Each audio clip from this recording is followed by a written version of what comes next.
Captain Sarah Elizabeth Mitchell had been flying commercial aircraft for 22 years, and she prided herself on knowing every nuance of the sky. She understood weather systems the way a sailor understood the ocean, with respect, caution, and an almost spiritual awareness of its power. On the evening of August 14, 2011, as she conducted her pre-flight inspection of Flight 447 from Denver to Atlanta, she noticed something troubling on the meteorological forecast displayed on the tablet in her hand. A severe weather system was developing over Tennessee and Georgia, moving northeast at an unusual speed. It wasn't typical for this time of year.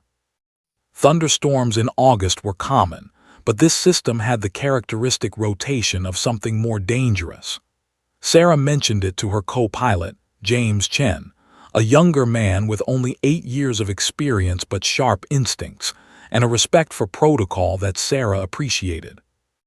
"We'll monitor it carefully," Sarah told him, her voice carrying the calm authority of someone who had weathered thousands of flights. "It might pass us, or we might have to request a vector around it. Nothing we can't handle." James nodded, trusting her judgment completely. Sarah had that effect on people, a quiet confidence that came not from arrogance but from genuine competence and countless hours spent mastering her craft. She was a woman who had fought her way into a male-dominated industry in the 1980s when female pilots were virtually unheard of.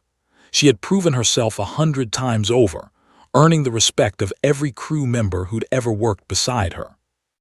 At 8:47 p.m., Flight 447 pushed back from the Denver International Airport gate. The aircraft, a Boeing 757 with a flawless safety record, carried 247 passengers and a crew of 9. 247 lives entrusted to Sarah's hands. She'd never taken that responsibility lightly.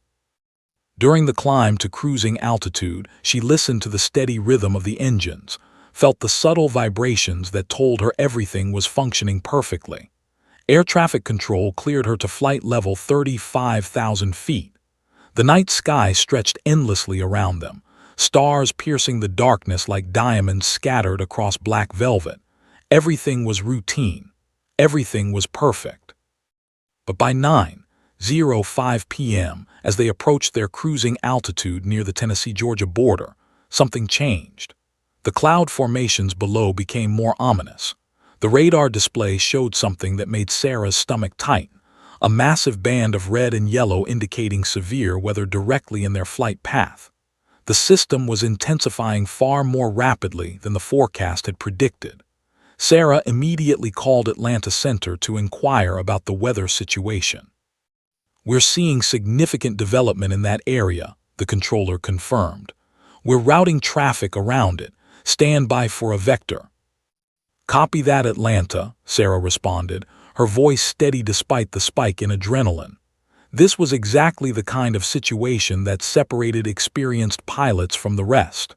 Remain calm, trust your training, make smart decisions. But the next words from ATC would haunt her final moments. Flight 447 were unable to provide a vector at this time. Traffic saturation. Maintain current heading. Sarah exchanged a glance with James. Not ideal, but not catastrophic either. They could penetrate the system, fly through it carefully, monitoring conditions constantly. Thousands of aircraft did it every year. Sarah had done it countless times. She reached forward and adjusted the autopilot slightly, ensuring the aircraft maintained its altitude precisely. Precision was everything in situations like this. "Fasten your seatbelt," she said to James, who was already doing so. The first drops of rain hit the windscreen like bullets, then more. Within seconds, visibility deteriorated to almost nothing. The aircraft entered the storm system with a sudden violent lurch. Sarah's hands remained steady on the yoke, or rather, hovering above it, ready to take manual control if the autopilot couldn't handle the turbulence. The aircraft bounced like a toy in a bathtub. Behind her, she could hear passengers gasping, a child crying. Professional crew members moved swiftly through the cabin, checking on passengers, ensuring everyone remained seated and secure. Then came the sound, a sudden roar like a freight train tearing through the sky. The radar display erupted with color. Hail. Severe hail mixed with the most violent updrafts Sarah had ever encountered. The aircraft's nose lifted sharply, fighting against air that was moving vertically with the force of a hurricane. Sarah's eyes widened as she saw the altimeter spinning upward. The plane was being pushed up, rising thousands of feet beyond its controlled altitude in seconds. "We're getting significant wind shear," James reported, his voice tight with tension. "I see it," Sarah said. Her fingers moved across the control panel, adjusting instruments, managing the aircraft's fight against the storm's fury. For a moment, she believed she could handle it. She'd been trained for this. She was trained for this. Her years of experience should have prepared her. But nothing had truly prepared her for the next moment. A downdraft, not the typical turbulence of a storm, but something far more violent. A column of sinking air with the force of a sledgehammer struck the aircraft from above. The nose pitched downward suddenly and violently. Objects flew through the cabin. A beverage cart broke loose. Sarah reached forward, her instinct to correct, to fight, to regain control of the situation that was spiraling beyond her grasp. She never saw the windscreen shatter. The impact came from below, a massive hailstone the size of a baseball, traveling at over 100 miles per hour, striking the side window of the cockpit. The glass exploded inward in a shower of fragments. Sarah's head jerked violently to the left. She felt the impact more than heard it, a searing pain that lit her skull on fire. The stars she saw weren't the distant ones outside the broken window. They were the ones exploding in her vision. Time seemed to slow. She was aware of James shouting something, his hand reaching toward her. She was aware of alarms screaming throughout the cockpit. She was aware of the aircraft continuing its uncontrolled descent toward the dark mountains below. She tried to speak, tried to issue commands, but her body wasn't responding. And then darkness. Complete, absolute darkness. The aircraft continued downward, pilot and co-pilot both incapacitated, the instruments flashing their warnings to an empty cockpit. The last transmission from Flight 447 was James Chen, trying desperately to regain control. "Atlanta, we're in trouble. We're in severe." The mountains rose up in the darkness. At 9:14 p.m., Flight 447 struck the Georgia terrain at 627 miles per hour. Captain Sarah Mitchell, who had conquered the skis for 22 years, was already gone. All 247 souls aboard were lost to the darkness that night. The call came in at 9:16 p.m. on the emergency dispatch line in rural Georgia. "We have a major aircraft accident. Commercial airliner down approximately 15 miles northeast of Atlanta. Multiple fatalities expected. All available units respond immediately." The words hung in the dispatcher's ears like a curse. A commercial airliner, in the middle of the night, in the mountains. Everyone understood what that meant: catastrophic loss of life. Within minutes, emergency response vehicles raced toward the crash site, sirens wailing into the darkness. Firefighters, paramedics, rescue workers, all trained for emergencies but never quite prepared for one of this magnitude. The wreckage was visible from a mile away, flames illuminating the night sky like a terrible sunrise. The aircraft had been torn apart on impact, scattered across a ravine in pieces of metal and burning debris. The smell of jet fuel and smoke hung heavy in the air.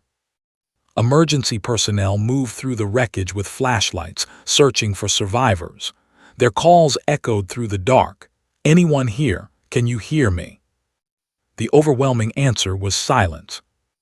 But among the devastation, rescuers found movement. Buried in a section of the cockpit, partially protected by the aircraft's reinforced structure, was a woman. Her body was crushed, bloodied, barely recognizable as human. A firefighter named Marcus Webb found her and immediately called for medical assistance. Within minutes, paramedics had her on a stretcher, starting IV lines, performing initial trauma assessment while carefully transporting her down the mountainside. Female, approximately 50 years old, massive head trauma, multiple fractures, barely responsive. One paramedic reported into his radio. Transporting to Grady Memorial. ETA 15 minutes. They didn't know her name. They didn't know she was the pilot. They only knew she was alive, barely, and they were going to fight like hell to keep her that way. At Grady Memorial Hospital in Atlanta, the emergency department was already in crisis mode. The hospital had received the alert about the flight disaster. Every available doctor, nurse, and trauma specialist was preparing beds, checking equipment, standing ready for the incoming casualties. Dr. Raymond Foster, the attending trauma physician that night, stood in the emergency room with his team, visualizing scenarios, preparing mentally for what was coming. He'd been a trauma surgeon for 18 years. He'd seen things most people couldn't imagine, but he still felt the weight of it every single time. The ambulances began arriving at 9:31 p.m. One after another, paramedics wheeled in bodies, some unconscious, some in shock, some already dead. The emergency room transformed into a symphony of organized chaos. Nurses moved with practiced efficiency. Doctors shouted orders. The steady beeping of monitors and the hiss of ventilators created a strange mechanical heartbeat. Families began arriving, their faces etched with confusion and terror, searching desperately for loved ones among the injured. Then the final ambulance arrived. The woman the firefighters had rescued was wheeled into Trauma Bay 3. Dr. Foster took one look at her and knew immediately this was a critical case. Her skull was crushed on the left side. Blood poured from her ears and nose. Her chest was caved in where ribs had been shattered. Her left arm hung at an unnatural angle. The paramedics rattled off their report. Severe head trauma, unresponsive for approximately 20 minutes, multiple system trauma. We've gotten 2 units of O-negative in her. We've been bagging her since extraction. The monitor showed a barely perceptible heartbeat. Blood pressure, critically low. Oxygen saturation, dangerously inadequate. She was dying in front of them. "Get her to CT," Dr. Foster commanded. "I need to see what we're dealing with. Let's move." For the next hour, the team fought. They used machines to breathe for her. They pumped blood and medications into her veins. They ran ultrasounds and CT scans that revealed the extent of her injuries. Her skull had fractures in at least 4 places. Her brain was swelling. Internal bleeding was occurring in her abdomen and chest cavity. Each scan seemed to reveal new catastrophe. Yet still they worked. Still they refused to surrender. "Keep pushing, Epi," Dr. Foster said. His voice steady even as his mind was calculating the grim mathematics of survival against the brutal reality of her injuries. "Compressions are losing effectiveness," a nurse reported. "Keep going," Dr. Foster replied. "Don't stop." Her name would later be identified as Captain Sarah Elizabeth Mitchell, pilot and commanding officer of Flight 447. But in that moment, she was simply Jane Doe, another victim of the disaster, another person they were fighting desperately to save. Dr. Foster's hands moved with the precision of someone who had devoted his life to pulling people back from the edge of death. His team moved with him, each person knowing their role, trusting their leader, pushing past exhaustion and emotion. But the body in front of them was too damaged. The injuries were too severe. No matter what modern medicine threw at the problem, the underlying reality remained. Captain Sarah Mitchell was too broken to repair. At 9:47 p.m., exactly 47 minutes after arriving at the hospital, Dr. Foster looked at the monitor, at the woman's face, at his team's exhausted expressions. He had to make the call. Every instinct he possessed screamed that this woman's body was beyond recovery. To continue would be to torture a body that no longer had a mind to sustain. "Call it," Dr. Foster said quietly. The room went silent. The ventilator continued its mechanical breathing for a moment longer, then was switched off. The monitors flatlined. The steady beep that had defined her existence, that fragile claim to life, became a single, unbroken tone. "Time of death, 9:47 p.m. Dr. Foster announced formally, his voice carrying the weight of hundreds of similar declarations throughout his career. A nurse began removing the lines and tubes, the mechanical apparatus of desperate hope. Another nurse made careful notes on the chart. The body of Captain Sarah Mitchell, barely recognizable as human, was moved to the hospital's morgue with appropriate respect, labeled, and filed as another casualty of Flight 447. 3 hours later, at 1:15 a.m. on August 15, 2011, a phone call came to the Mitchell household in suburban Atlanta. Sarah's husband, David, answered to hear the words every person fears most. "Mr. Mitchell, there's been an accident. Your wife was a passenger. I mean, she was involved in the Flight 447 disaster. I'm so sorry. We did everything we could." David's knees buckled. He sank to the kitchen floor, the phone still pressed to his ear. The words seemed to come from very far away. His wife, Sarah, brilliant, beautiful, capable Sarah, was gone. The woman he'd spent 28 years with, raised 2 children with, dreamed of growing old with, was gone. He wept, and in that moment, the last chapter of Captain Sarah Mitchell's life seemed to close forever. No one knew yet that the final chapter was actually just beginning. Share Artifacts download ALLUS Story Outline Dead 7 Years document. MD. The memorial service for Captain Sarah Elizabeth Mitchell took place on a gray August afternoon exactly 1 week after the crash.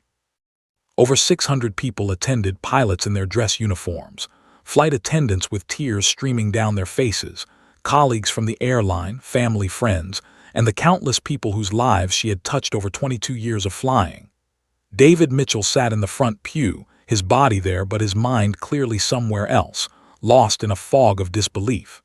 His 2 adult children, Michael and Jennifer, sat beside him.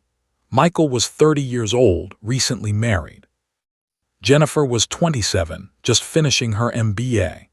Both looked hollow, aged by grief in a way that didn't seem possible over just 7 days.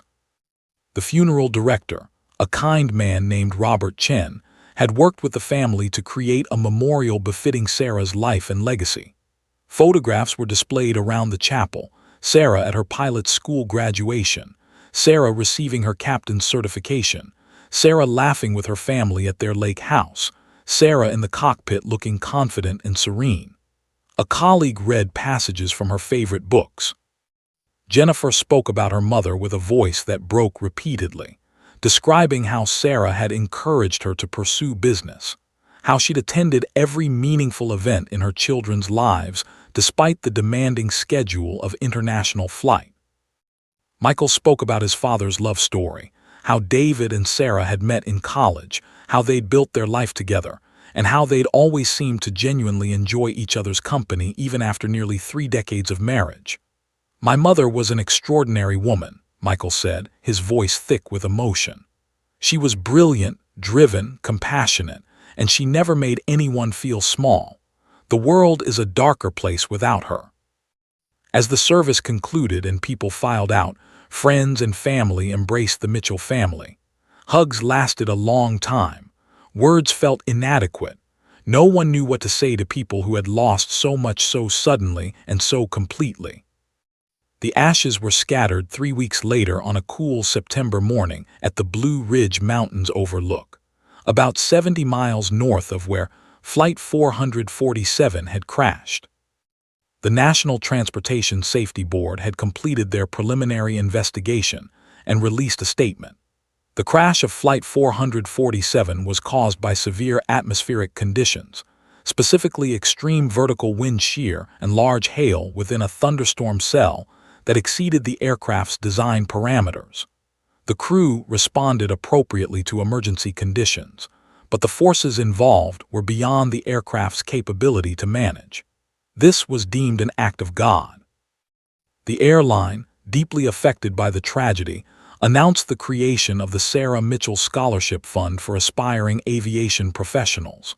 The first scholarship would be awarded the following year. The amount would be generous, $10,000 per student, and the criteria would emphasize not just academic excellence but character, compassion, and dedication to safety. It was the airline's way of transforming tragedy into something meaningful, of keeping her name alive in the industry she'd devoted her life to. The months following the memorial blurred together. David Mitchell found himself going through the motions of life without quite understanding what he was doing. He'd return home to an empty house that still smelled faintly of Sarah's perfume. He'd catch himself setting two-place settings for dinner before remembering. He'd sleep on his side of the bed, unable to cross into her space. His company allowed him 3 months of bereavement leave, but by month 2, he found being at home unbearable. He threw himself into work, staying late, taking on extra projects, anything to avoid the silence of the empty house. 2 years after Sarah's death, David met a woman named Elizabeth at a company event. Elizabeth was kind, warm, and didn't mind that he came with complicated grief and 2 adult children. She seemed to understand that he wasn't trying to replace Sarah, that was impossible, but that he was trying to find a way forward. At first, he felt guilty about the attraction. Wasn't it too soon? Wasn't it disrespectful? But his therapist gently pointed out that Sarah would probably want him to be happy, that life was meant to be lived by the living. By 2014, 3 years after the crash, David and Elizabeth were married in a small ceremony. Michael and Jennifer attended, and while there was an undercurrent of awkwardness, they recognized that their father deserved to find happiness again. Sarah's photograph was included in the ceremony program, a small acknowledgement of the woman who had given David his greatest joys. Jennifer graduated from her MBA program in 2013 and began a career at a major consulting firm. She worked 80-hour weeks, burying herself in spreadsheets and client problems, anything to avoid thinking about the mother she'd lost. Michael and his wife had a baby in 2012, a daughter they named Sarah after her grandmother. Sarah Mitchell never got to meet her granddaughter, never got to hold her, never got to watch her grow. David visited often, bringing his new wife Elizabeth. The little girl would grow up knowing her grandmother only through stories and photographs. By 2015, 4 years after the crash, Sarah's name began disappearing from public consciousness. The news cycle had moved on. New tragedies replaced old ones in the endless stream of media coverage. Her obituary in the Atlanta Journal-Constitution, once so prominent, became archived in dusty newspaper databases. Her face, which had appeared on news broadcasts nightly in August 2011, was replaced by other victims, other stories, other losses. The NTSB released its final report in 2012, a thick document explaining in technical detail exactly how and why Flight 447 had been destroyed. The report was filed away in government archives. Insurance claims were settled. Lawsuits were resolved. The official machinery of tragedy had processed the crash into statistics, data, and historical record. But in the hearts of those who'd known her, Sarah Mitchell didn't disappear. David kept a framed photo of her on his office desk, not as a moment of sadness, but as a reminder of the beautiful life they'd shared. Jennifer always registered for the Sarah Mitchell Scholarship Program at her company, making donations to ensure future pilots could pursue their dreams. Michael told his daughter, little Sarah, stories about the grandmother she'd never meet, keeping her legacy alive in a new generation. Years passed, 7 years. Michael's daughter grew into a curious, intelligent child. Jennifer was promoted to partner at her firm. David and Elizabeth talked about buying a cabin in the Blue Ridge Mountains, close to the overlook where Sarah's ashes had been scattered. Life had moved on. The grief, which had been so acute it felt like it would consume them entirely, had transformed into something quieter, more bearable, woven into the fabric of their daily lives. No one was actively searching for Captain Sarah Mitchell. She was officially gone, properly mourned, professionally documented as deceased. She existed only in memory and in the Sarah Mitchell Scholarship Fund, where her name appeared annually on certificates awarded to worthy young pilots. No one dreamed that somewhere in the darkness of unconsciousness, she was still alive. The night was humid and suffocating when Officer Derek Patterson spotted her stumbling along Route 75 near the small town of Corbin, Kentucky. It was July 16, 2018, around 11:45 p.m. Patterson had been patrolling this rural stretch of highway for 12 years, and he'd never seen anything quite like this. The woman was soaking wet despite the fact that it hadn't rained in 3 days. Her clothes were in tatters, literally falling off her frame. She wore what might have once been a flight attendant's uniform, now so degraded it was barely recognizable. Her left shoe was missing entirely. Her hair was matted and filthy. But what struck Patterson most was her eyes.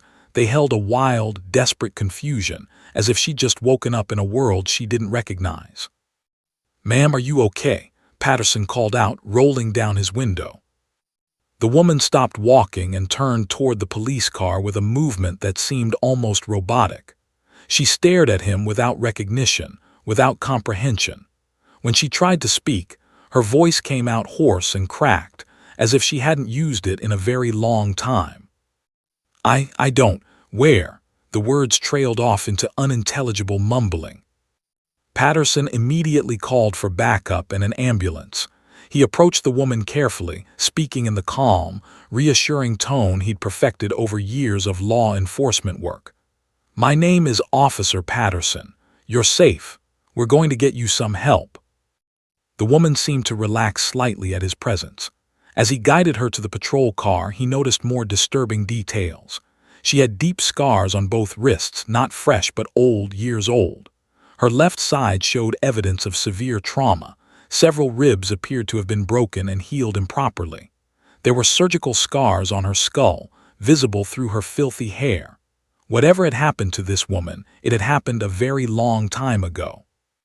The ambulance arrived within 8 minutes. The paramedics loaded her carefully onto a stretcher, starting an IV and beginning their own assessment. She was malnourished, severely dehydrated, and in shock, but what concerned them most was her neurological condition. She couldn't answer basic questions. She didn't know her name. She didn't know the date, the month, or even the year. When asked what year it was, she'd answered 1987, and when corrected, she seemed genuinely shocked. At Corbin Medical Center, Dr. Rajesh Patel took one look at the mystery patient and immediately ordered comprehensive tests. CT scans, MRI, blood work, X-rays, everything. The results told a story of significant trauma. Her skull bore the scars of multiple fractures. The MRI showed evidence of a massive closed head injury sustained years, possibly decades earlier. Her brain tissue showed scar patterns consistent with severe traumatic brain injury. The damage was extensive, but what was remarkable was that she was alive at all. "This kind of injury should have been fatal," Dr. Patel told his colleagues, "or at least left her in a vegetative state. The fact that she's conscious, that she's walking and speaking, even if limited, it's medically unusual." The police began running her fingerprints through every database available. Nothing. No criminal record, no employment records, no driver's license match. They checked missing persons reports going back decades. Nothing matched. A photograph was distributed to law enforcement agencies across multiple states. Tips came in, 12 in the first week, but none panned out. Every lead evaporated when investigated. The hospital's social workers tried to help her reconstruct her identity. They showed her photographs of major events: the September 11th attacks, the Iraq War, the Obama election, the Bin Laden raid. Nothing seemed to trigger recognition. They tried singing famous songs. They showed her pictures of celebrities. They even brought in a hypnotherapist, though Dr. Patel was skeptical about its efficacy. Nothing worked. The woman's memory remained a locked vault. As the days turned into weeks, the medical staff began giving her a temporary identification: Jane Doe 2847. The number was meant to be clinical, but it felt cruel in its impersonality. Nurses on the evening shift would sometimes spend extra time with her, talking to her about their own lives, hoping to trigger some response that might crack through the wall of amnesia. "What's your favorite color?" a nurse named Teresa would ask. The woman would think hard, her brow furrowing as she concentrated. Blue, she'd finally answer. Blue like sky. Yes, sky. What kind of music do you like? I don't know, something fast, something that makes me feel alive. These tiny fragments of personality, preferences, instincts, tastes, were all that remained of whoever she had been. But they weren't enough to create an identity. They were just echoes of a person who no longer existed in any official capacity. After 6 weeks at Corbin Medical Center, the hospital's administrators made a difficult decision. The woman was stable. She was no longer in acute crisis. She could walk, speak, and eat on her own. But she needed specialized long-term care and rehabilitation, something beyond what a standard hospital could provide. She was transferred to Riverside Care Facility, a long-term facility specializing in patients with chronic neurological conditions, traumatic brain injuries, and amnesia cases. Riverside was a clean, modern facility with good staff and a reputation for compassionate care.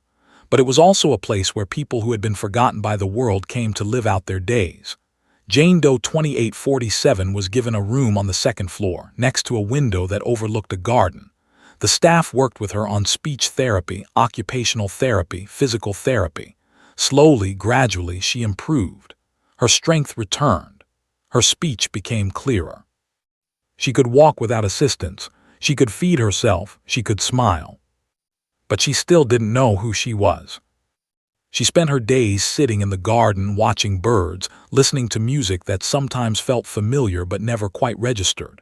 Therapists would show her pictures trying to unlock her memory. Nothing worked. She existed in a perpetual present, each day starting fresh with no anchor to the past. No family visited her. No one called asking about her. The police had stopped searching months ago, moving on to fresher cases, newer tragedies. She became a fixture at Riverside, the mysterious Jane Doe that everyone pitied but no one could help. Years passed. She had a routine: morning physical therapy, lunch in the cafeteria, afternoon in the garden, evening television she didn't quite understand.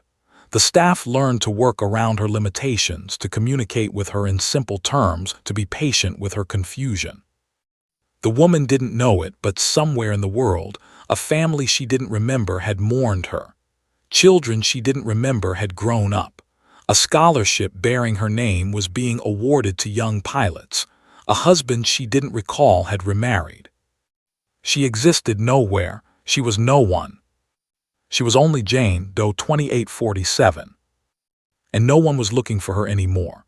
Miguel Santos was 28 years old and worked the night shift at Riverside Care Facility, a decision his parents constantly questioned.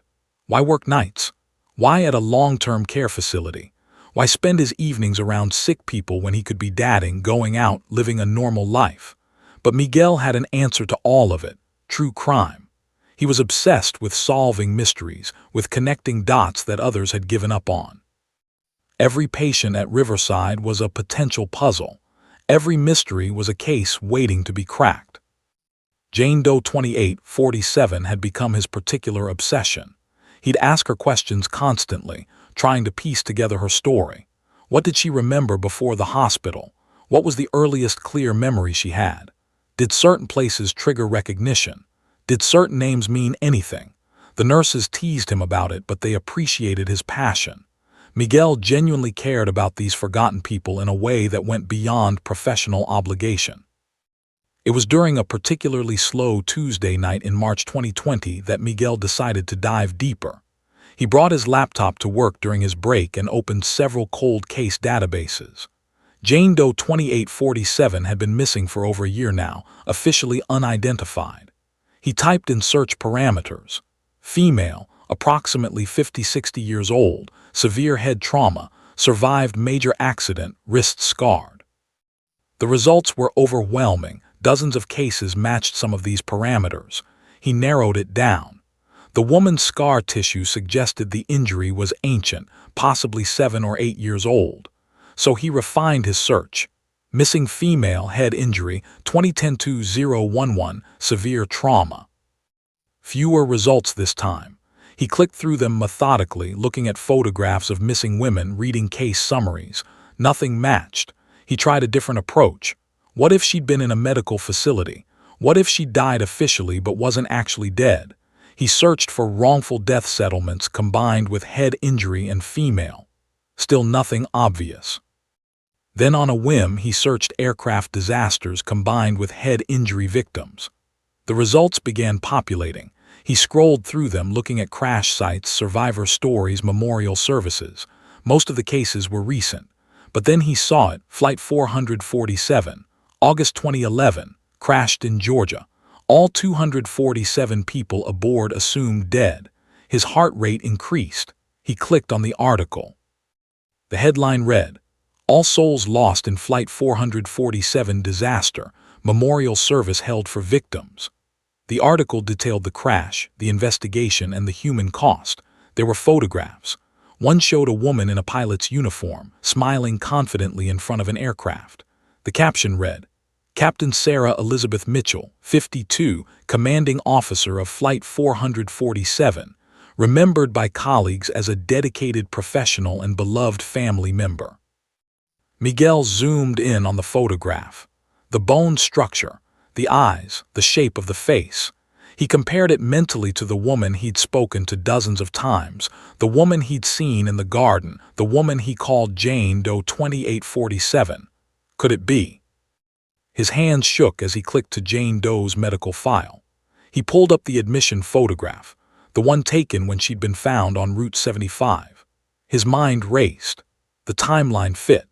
If Sarah Mitchell had died in August 2011 and Jane Doe was found in July 2018, that was 7 years, exactly the kind of time span where someone in a coma might eventually regain consciousness due to some unknown medical miracle or recovery process.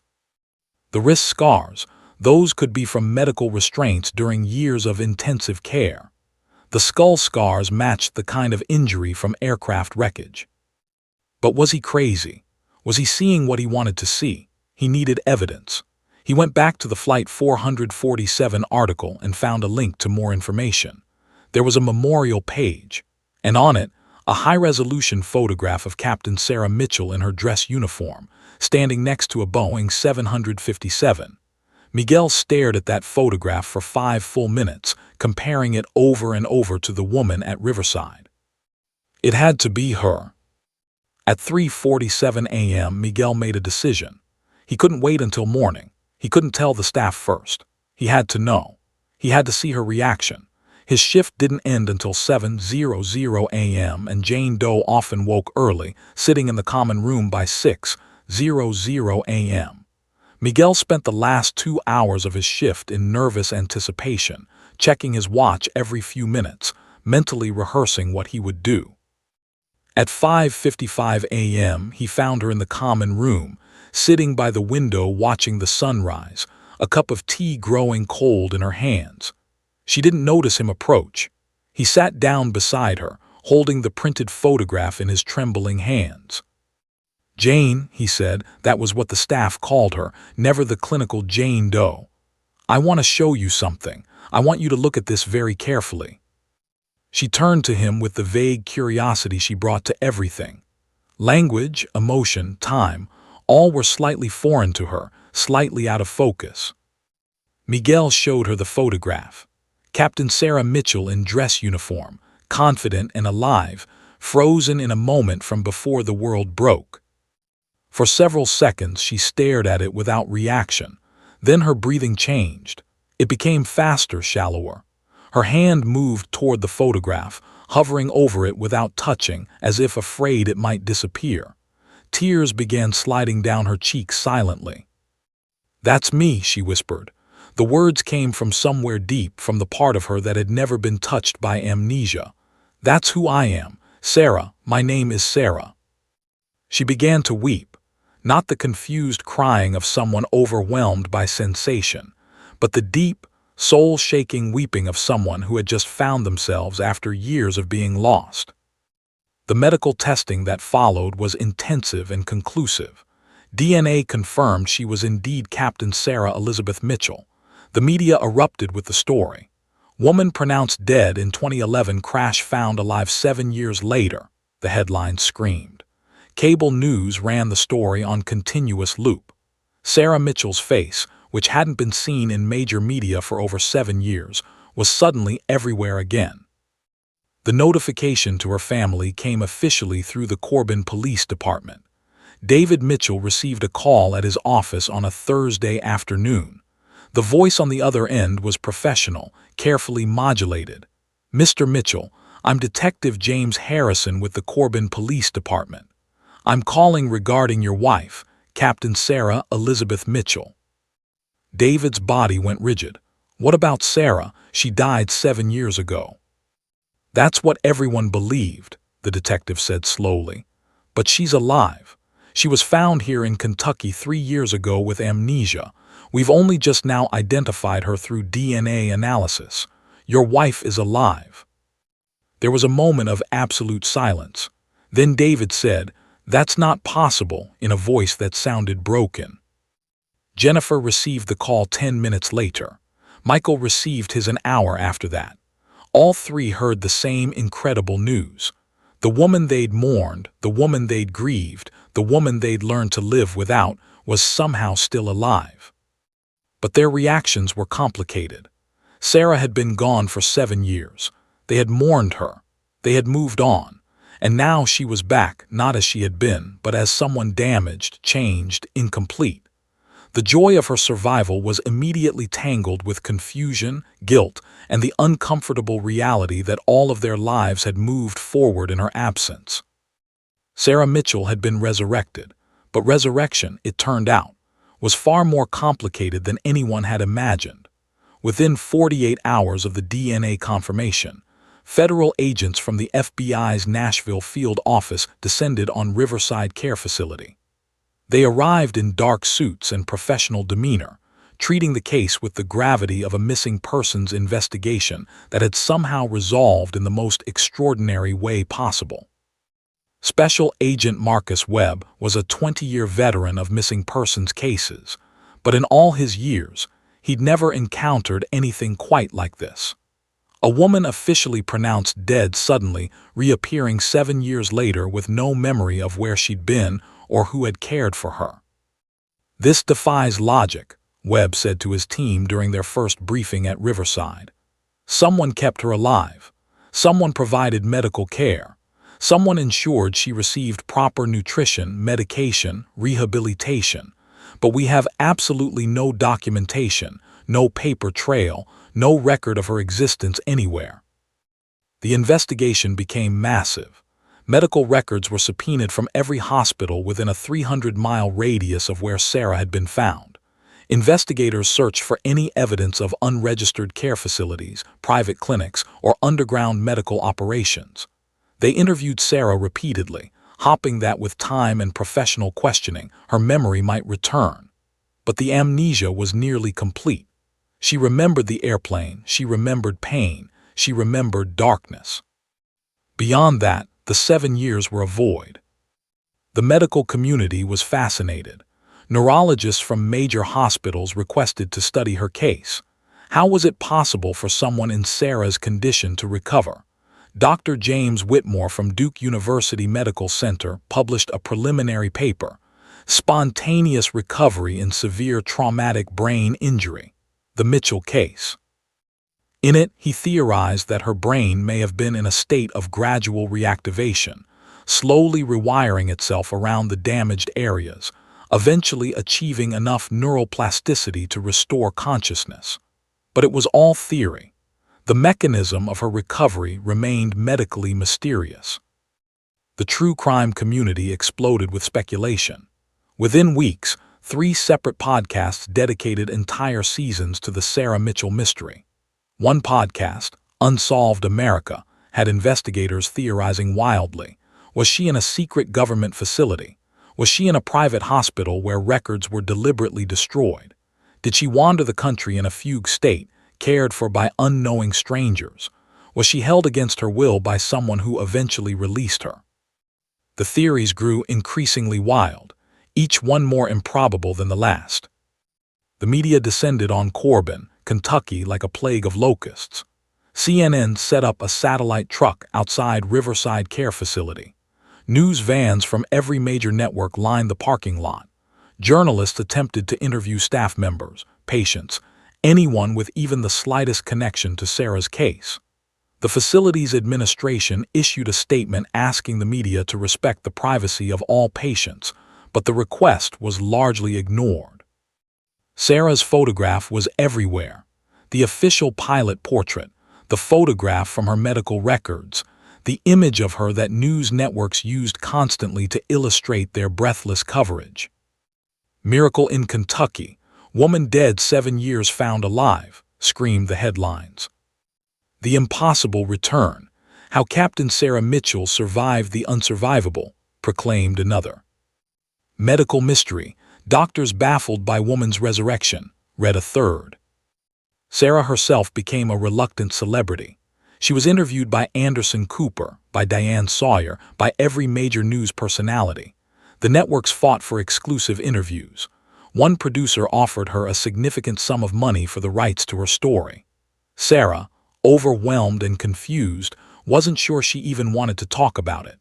The publicity triggered migraines. The constant questions about the missing 7 years exhausted her emotionally. "I don't know where I was," she repeated over and over, her voice growing quieter with each repetition. "I don't remember. I wish I could help you understand, but I simply don't remember." But the investigation couldn't accept that answer. The FBI brought in hypnotherapists again, more aggressive this time. They tried age regression therapy, hoping Sarah's subconscious might hold memories her conscious mind had locked away. Nothing worked.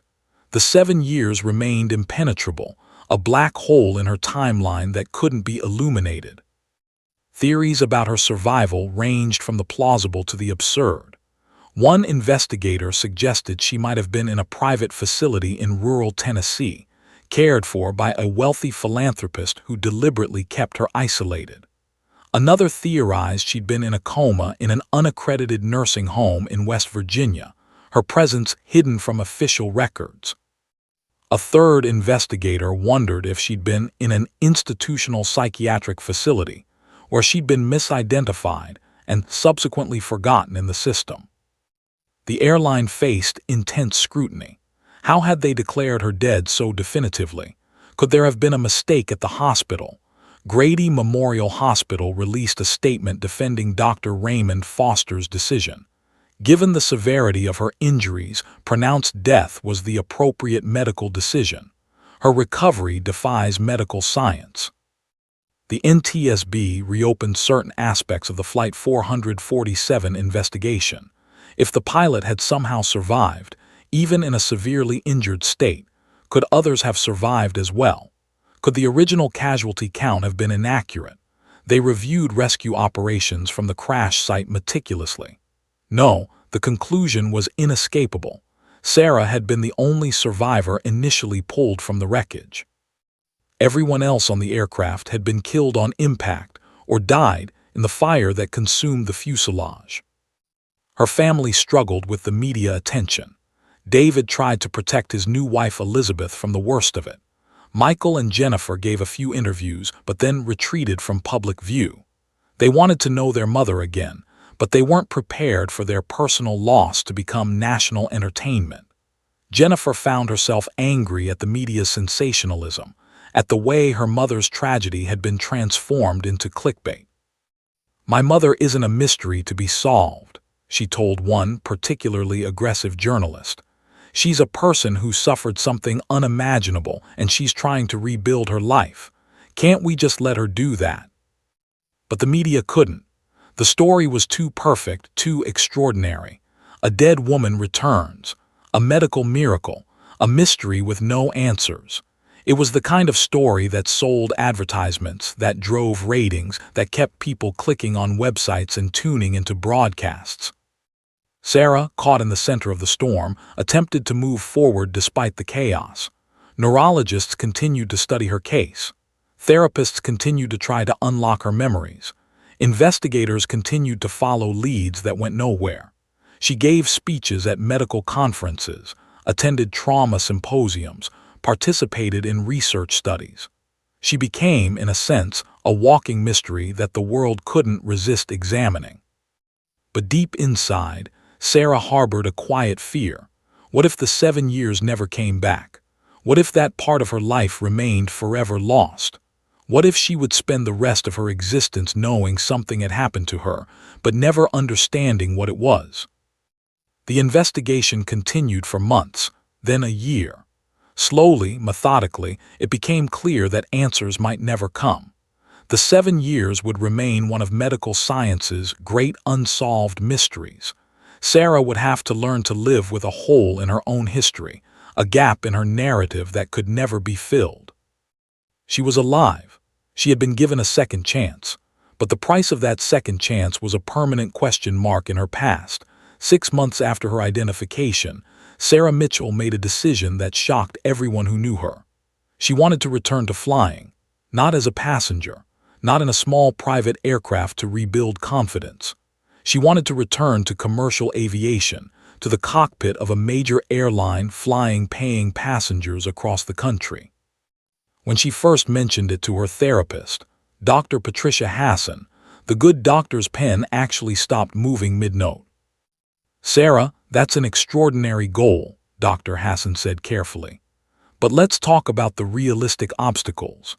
The FAA will be extremely hesitant to certify a pilot who has been unconscious for 7 years, who has experienced severe head trauma, who has amnesia about a significant portion of her life." "I know," Sarah said simply, "but I was a good pilot, I was a safe pilot, and I want my life back." The Federal Aviation Administration's initial response was, as anticipated, skeptical.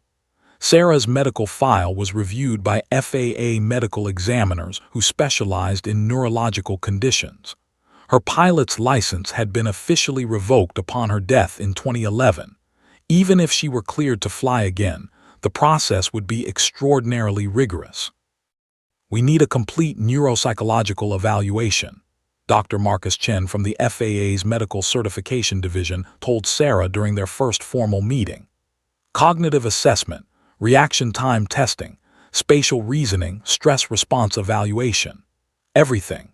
If there's any indication that your injuries have affected your ability to make split-second decisions, to manage complex aircraft systems, or to handle emergency situations, we cannot in good conscience certify you."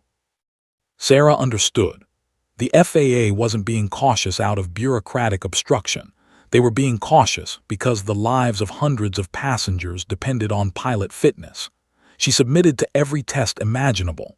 Neuropsychologists administered batteries of cognitive tests. She flew simulated aircraft in virtual reality scenarios designed to stress her decision-making capabilities. She underwent psychiatric evaluation to assess her emotional stability. She participated in hour after hour of testing, designed to prove or disprove her fitness to fly. The results were surprising to everyone, including the medical experts. Her cognitive function was essentially normal.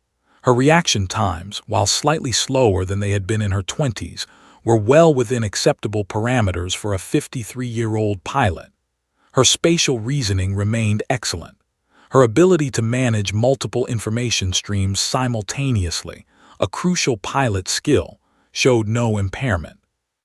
The only significant finding was mild anxiety. But the psychiatric evaluation concluded it was reasonable anxiety about the situation rather than pathological anxiety that would impair judgment. "This is medically remarkable," Dr. Chen reported to his colleagues. "Her recovery defies our expectations. From a purely medical standpoint, she's cleared for certification." But the FAA required more than medical clearance. They required extensive retraining. Sarah hadn't been in a real cockpit for nearly a decade. Aircraft systems had been upgraded. Protocols had changed. Regulations had been updated. She needed to reacquaint herself with modern avionics, modern emergency procedures, modern communication systems. She enrolled in a commercial pilot retraining program at a facility in Atlanta, spending 6 months in intense study and practice. The moment she walked into the real cockpit of a Boeing 757 simulator for the first time, she wept. The smell of the avionics, the feel of the yoke in her hands, the visual displays showing the artificial horizon, It all came rushing back in a cascade of memory and muscle memory. Her hands trembled slightly as she gripped the controls, but when she engaged the simulator and began flying, something shifted. She wasn't the woman who'd been unconscious for 7 years. She was Captain Sarah Mitchell again. Her instructor, Captain Robert Williams, was initially cautious but gradually became impressed. "Your instincts are still there," he told her after one particularly challenging simulated emergency. "Your brain recovered something special. You still know how to fly." By March 2021, the FAA granted Sarah conditional reinstatement of her commercial pilot's license. There were restrictions initially. She could only fly domestic routes, only in good weather conditions, only on specific aircraft. But she was cleared to fly. The airline that had employed her before the crash had gone through significant reorganization in the decade since Flight 447, but they welcomed her back cautiously. They assigned her to fly shorter domestic routes initially, allowing her to rebuild confidence and experience before moving to longer flights or international routes. The media got wind of her return before her first official flight, and by the time September 15, 2021 arrived, it had become a media event. The flight was scheduled for 9:00 a.m. from Denver International Airport to Hartsfield-Jackson Atlanta International Airport. The same route, the same cities, the same aircraft type she'd been flying the night of the crash. The symbolism wasn't lost on anyone. The morning of the flight, Sarah arrived at the airport in darkness, the sun not yet risen. She moved through security, through the employee areas, and finally to the crew briefing room where her first officer, Captain David Zhang, was waiting. David had read about her case extensively. Flying with a resurrected pilot was surreal, but he was professional and respectful. "Ready?" he asked as they walked toward the gate. "As I'll ever be," Sarah replied. The aircraft was a Boeing 757, the same type she'd been flying when Flight 447 crashed. The passengers began boarding at 8:30 a.m. Word had spread through the aviation community. The terminal was filled with off-duty pilots who'd come to witness the event. Sarah was intensely aware of the eyes upon her as she completed her pre-flight inspection, as she climbed into the cockpit, as she prepared the aircraft for flight. At 9:12 a.m., Sarah requested pushback from the gate. The tug towed the aircraft away from the terminal. The weather was clear and perfect, not a single storm cloud in the sky. Sarah and David ran through the checklist methodically, every step as it should be, every procedure as she'd been trained. "Denver ground, this is Flight 304 requesting taxi to runway 35 left," Sarah spoke into the radio, her voice steady and calm. "Flight 304, cleared to taxi to 35 left," responded air traffic control. Sarah felt the aircraft respond to her input as she guided it toward the runway. This was real. This was happening. She was flying again. The aircraft accelerated down the runway. The nose lifted. The wheels left the ground. She was airborne. The ascent to cruising altitude was smooth and uneventful. The weather remained clear. The flight systems functioned perfectly. Denver Air Traffic Control handed her off to center. She maintained heading and altitude precisely, her hands steady on the controls, her mind focused and sharp. When Flight 304 began its descent into Atlanta at 12:47 p.m., the final approach was textbook perfect. Sarah guided the aircraft through the clouds, breaking through them to see the runway stretching below. Her hands felt like they were remembering every nuance of the aircraft's response. She brought the nose up slightly, reduced power, felt the wheels kiss the runway with the gentlest of contact. The landing was so smooth that the passengers barely felt the impact. Sarah taxied the aircraft to the gate. As she executed the final turn, she heard something she hadn't expected: applause. The passengers had remained quiet throughout the flight, but as the aircraft came to a stop at the gate, they began clapping. Airline personnel in the jetway were clapping. Off-duty pilots watching from the terminal were clapping. Sarah sat in the pilot's seat for a moment, her hands on the yoke, tears streaming down her face. She had done it. She had returned to the sky. She had conquered her fear and the impossible odds arrayed against her. When she emerged from the cockpit in full uniform, the applause intensified. Passengers stood. Crew members wiped tears from their eyes. Sarah raised her hand in a simple wave, the gesture of someone who had been given a second chance and had seized it with both hands. Captain Sarah Mitchell was flying again. The miracle wasn't just that she had survived. It was that she had come back. In the months following her triumphant return to flying, Sarah Mitchell faced a different kind of challenge, rebuilding the life that had been interrupted 9 years earlier. The personal relationships that had moved forward without her required careful navigation. Her reunion with her adult children was joyful but complicated. Michael had been 8 years old when she died. He was now 40, with a wife and a 10-year-old daughter named Sarah who had grown up knowing her grandmother only through stories and photographs. "I don't want to pressure you," Michael told his mother during their first extended conversation after the media frenzy subsided. "But my daughter would like to know you, the real you, not the news story version." Sarah began spending time with her granddaughter, watching her dance at school performances, helping her with homework, slowly building the relationship that should have existed from the beginning. It was bittersweet. She had lost a decade of memories that could never be recovered, but she was determined not to waste the time she had remaining. Jennifer was more guarded. As a successful businesswoman, she had learned to compartmentalize emotions, to process trauma through professional detachment. But gradually, through therapy, she and Sarah worked through the complicated grief of losing a mother and then having her returned, changed but alive. They had lunch together regularly. They talked about Jennifer's career, about her romantic relationships, about the life she'd built while her mother was gone. The relationship with David was the most delicate. Her ex-husband had remarried. Elizabeth, his new wife, was not threatened by Sarah's return, but was understandably uncomfortable with the situation. Sarah, remarkably, developed a genuine friendship with Elizabeth. She thanked her for taking care of David, for being present during the years when Sarah couldn't be. "You don't need to thank me," Elizabeth said during one of their conversations. "I'm just glad he wasn't alone." But the most transformative decision Sarah made was to direct her experience toward helping others.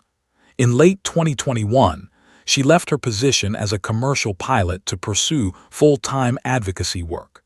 The airline reluctantly accepted her resignation, understanding that she needed to follow a different calling. Sarah established the Mitchell Foundation for Brain Injury Research and Recovery. With initial funding from her airline settlement and additional donations from people moved by her story, the foundation began awarding grants to neuroscientists studying traumatic brain injury, coma recovery, and long-term amnesia. She partnered with major universities, including Duke and Johns Hopkins, to fund research that might help other patients experience the kind of miraculous recovery she'd been blessed with. "We don't understand how you survived," Dr. James Whitmore told her during the Foundation's inaugural gala in 2022. "But your willingness to help us understand, to fund research into these mechanisms, that could help thousands of people in the future." Sarah also began writing. She worked with a ghostwriter initially, but the project became deeply personal. She sat at a desk for hours, recounting what she remembered: the flight, the storm, the crash, the darkness, the slow return to consciousness, the confusion of awakening without identity, the shock of discovering who she was. The manuscript grew into a 400-page memoir titled The Long Sleep: Finding Myself After the Crash. Publishing houses competed for the rights. The book was released in September 2023, exactly 2 years after her return to flying. It became a national bestseller almost immediately. Readers were moved not just by the miraculous medical recovery, but by Sarah's unflinching honesty about the psychological journey, the depression, the confusion, the guilt about having survived when 246 others had not. I was given a second chance that no one else on Flight 447 received, she wrote in the book's conclusion. I will spend the rest of my life trying to honor that gift by being useful, by contributing, by helping others find their own paths back from darkness. The book's success led to speaking engagements across the country. Sarah appeared at medical conferences, at recovery symposiums, at universities, at support groups for brain injury survivors and their families. She spoke at the FAA's annual safety conference about the importance of not giving up on patients, about the human capacity for recovery that exceeds medical science's understanding. One appearance that particularly moved her was at Riverside Care Facility, where she'd spent 3 years as Jane Doe. She spoke to patients, many of them with conditions similar to what she'd experienced. She told them that recovery was possible, that consciousness could return even after years, that they shouldn't be forgotten. After her talk, a woman in a wheelchair approached her. The woman had been in a minimally conscious state for 4 years following a car accident. She couldn't speak, could barely move, but her eyes tracked Sarah and tears ran down her face. I don't know if she understands me, the woman's daughter said, but she watched you the entire time. I think your story gives her hope. Sarah knelt beside the wheelchair and took the woman's hand. Don't give up, she said softly. You have no idea what you're capable of. In 2024, Sarah's foundation had funded 17 major research projects and distributed nearly $2 million in grants. Universities were beginning to publish results from projects funded by the Mitchell Foundation. One study at Johns Hopkins showed promising results in using electrical stimulation therapy on comatose patients, a therapy Sarah's foundation had helped fund. By 2025, Sarah had become a prominent figure in the brain injury community. She received invitations to speak internationally. She was featured in major publications as a symbol of human resilience. Disability advocacy groups celebrated her as proof that people with significant injuries deserved investment in their recovery. But perhaps her most meaningful contribution was more personal. She mentored young pilots, particularly women entering the field. She would meet with them, tell them her story, emphasize the importance of safety, of continuous learning, of respecting the profound responsibility of carrying human lives in their hands. To these young pilots, she wasn't just a celebrity, she was a living embodiment of perseverance. Sarah never found answers about the 7 missing years. She accepted that mystery as part of her story, a permanent question mark that would define her life. But she had learned to live with the uncertainty. She had learned that meaning could be created from trauma, that purpose could emerge from tragedy. In quiet moments, particularly in the cockpit of an aircraft at 35,000 feet, Sarah would reflect on the remarkable journey. She had been dead. The world had mourned her. Her family had moved on. And yet she had returned. She had been given the extraordinary gift of a second life. She didn't waste it on looking backward. Instead, she looked forward, toward the research yet to be funded, the patients yet to recover, the young pilots yet to be inspired, the mysteries of the human brain yet to be unlocked. Captain Sarah Mitchell had been officially dead for 7 years, but in returning to life, she had discovered something more profound than mere existence. She had discovered purpose. And in that purpose, she found the meaning of the second chance she'd been given.